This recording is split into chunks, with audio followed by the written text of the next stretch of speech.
Hi guys, how are you? My name's Jessica. I'm 23 years old and I'm a mom to three beautiful children.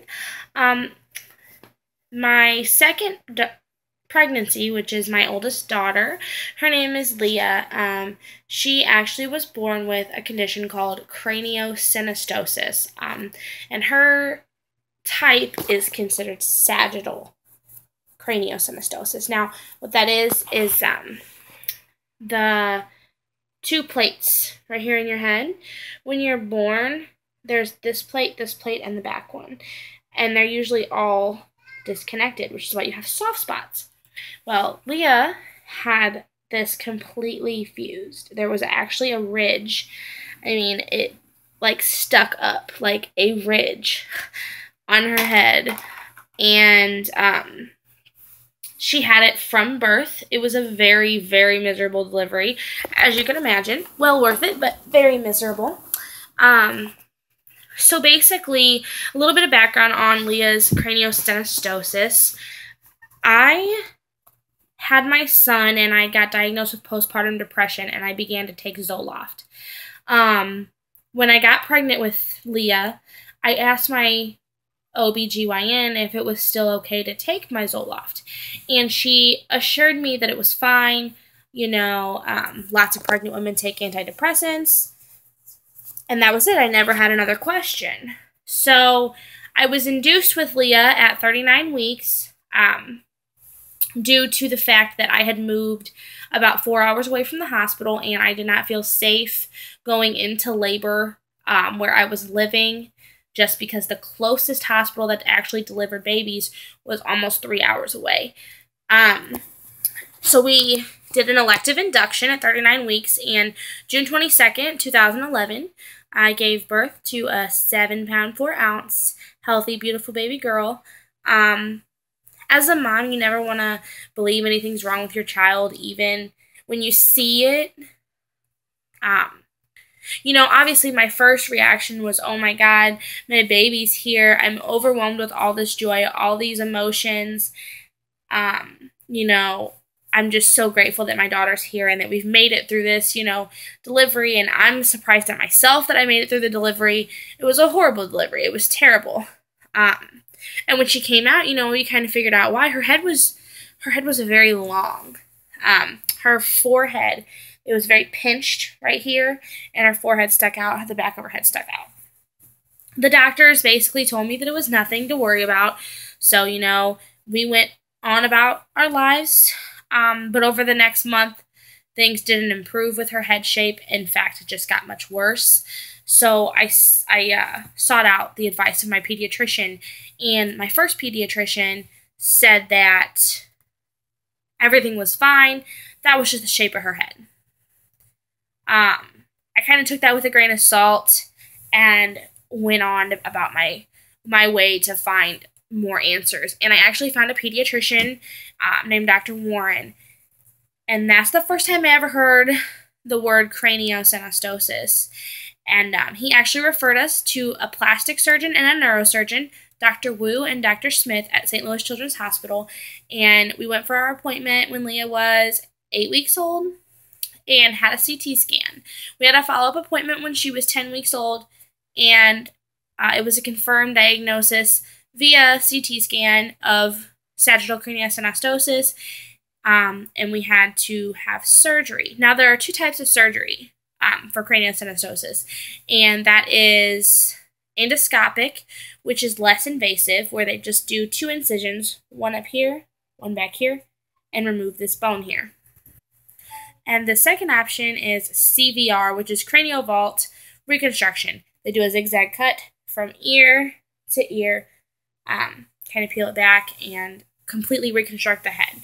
Now, we chose to do the less invasive procedure because our daughter was so young. She was 11 weeks old at the time of her surgery, and we were so scared.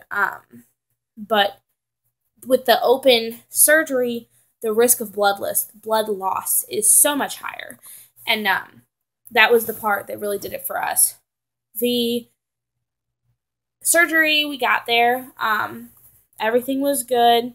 They hooked her to an IV. They took her back. She was so little, she'll never remember. Thank God. We had surgery September 6th, 2011. So she was just over 2 months. And after the surgery, they only kept us in the hospital for one night in the PICU and released us the next morning. And I wasn't comfortable with that because I felt like she didn't have enough time to heal and I didn't have enough time to deal with what was going on in front of me. They didn't really teach me how to care for her because now I have this little tiny baby that doesn't have a skull. I mean, this was just gone. There was nothing there. Not to mention that, but she's got stitches and glue and, it was just swelling. Her face swelled up and her eyes swelled shut and they were black. And it was really terrible. It was terrifying. About 3 days post-op, we were at home. We decided to go out to Chinese and took her with us, obviously.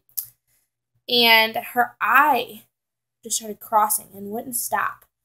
I was really concerned, and I went and rushed her to my local ER. Well, they did a CT scan there and found that she was hemorrhaging on the right side of her brain. So they ambulanced her to St. Louis Children's Hospital from our home there in Missouri. And they kept her there for another night and told us to follow up with another CT scan. They did some procedures to get the hemorrhaging under control, and everything was fine. 2 weeks post-op, we went in for our helmet fitting. And helmet therapy is hell. So before anyone decides to go with this, you really need to make sure that helmet therapy is something you can commit to because it sucks. I'm not going to lie to you guys, it sucks. Not only for me, but for the baby because their head gets sweaty. She got cradle cap. You have to wear your helmet 23 hours a day, 7 days a week. These babies have to wear their helmets. And for about the first 3 weeks, she just screamed nonstop. Would not sleep in it, would not eat in it, would not do anything in it. So I would have to actually take it off of her to get her to fall asleep long enough for me to get some actual sleep or for her to eat. I decided to pursue a lawsuit against Pfizer, which is the manufacturer of Zoloft, simply because they distribute the medicine and label it as being safe for pregnant women to take, and clearly it's not, because I've met several other mothers who were on Zoloft and whose children have craniosynostosis. I don't want anything from them except for them to forever pay all Leah's medical bills related to her injury, her birth injury. She's still not done. She does have to have another surgery, which is very common with doing the less invasive procedure. They end up a lot of times needing a second surgery. Had I known then what I know now, I would have probably chosen to do the complete CVR, just because there was no further therapy required, and because of the different helmet issues we had, her head still has issues and she's regressing. So that's what's leading us to another surgery. We're going to do a complete cranial vault reconstruction this time and then hopefully be done with it. But she's, 5 days shy of her 4th birthday, and it's just been a blessing. Cranial kids are true warriors. That is the bottom line. And I am very thankful for the doctors that we have. I'm very thankful for my support group that I have on Facebook. But most importantly, I'm just thankful that I have a otherwise healthy, happy, beautiful, smart, outgoing 4-year-old little girl, and that I caught it early enough for something to be done.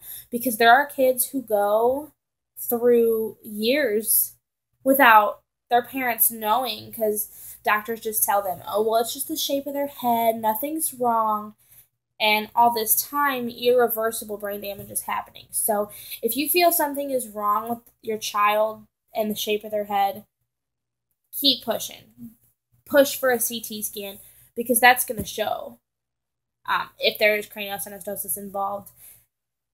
And, you know, you know what's best for your child. You know your child from birth, from day one. So always be your child's advocate. This is a very rare disease, and awareness of it does need to be spread. So if you feel like something might be wrong, please, I encourage you to go and pursue that, because I know as a mom, as a parent in general, it is hard for us to admit that our babies aren't perfect. But I'm so thankful that I listened to my gut and I did something about it, because if I would have waited, my daughter wouldn't be the little girl she is now. And I couldn't live with myself for that. Thank you guys for watching. We're going to make another video after her next surgery and update on how she's doing. And we will see you then. I hope you guys enjoy. Please, please, please share the message that craniosynostosis is real. It happens in 1 out of every 3 births. And 1 of every 3 kids has some sort of craniofacial disorder. So, just make sure that you're listening to yourself and you're listening to your child and your gut instinct. It's always right. It always is. So, thank you all for watching, and we will update you in a few months here. Have a good day, guys.